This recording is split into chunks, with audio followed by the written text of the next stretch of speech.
What happens when a police officer walks into a small-town diner and decides to humiliate two elderly black veterans right in front of everyone? He thought they would stay quiet, but their response shook the entire place into silence. It was a rainy Sunday morning in a quiet southern town. Inside a little roadside diner, people were enjoying pancakes and hot coffee. At the corner table sat two elderly black men, both in their late 70s, wearing old army jackets. Their backs were straight, their eyes sharp, men who had served their country decades ago. But that peaceful morning was about to take a shocking turn. A young police officer entered the diner, his uniform freshly pressed, his badge shining. Instead of greeting anyone, his eyes locked on the two veterans. Slowly, he walked over and said loudly, "Hey, you two don't belong in here. Shouldn't you be sitting somewhere else?" The room fell silent. Forks stopped moving. Coffee cups froze halfway to people's lips. Everyone was watching.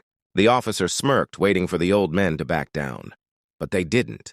One of the veterans, Mr. Harris, calmly placed his fork on the table. His voice was deep, steady, and carried the weight of history. "Son, while you were learning how to tie your shoes, we were fighting on foreign soil. So you could wear that uniform today." The officer's face hardened, but the second veteran leaned forward. "We bled for this country. We buried friends overseas. Don't you dare tell us where we belong. We already earned our seat, right here and anywhere we choose." For a moment, the diner was frozen in silence. Then, one by one, people began to clap. Soft at first, then louder, until the whole diner was filled with applause. Even the waitress wiped tears from her eyes. The young officer, red-faced, had no words and turned to walk out. But just as he reached the door, a man in a suit stood up from another corner table.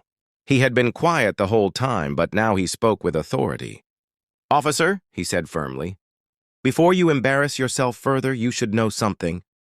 I'm the mayor of this town, and these men you tried to humiliate are the ones who saved my father's life in Vietnam."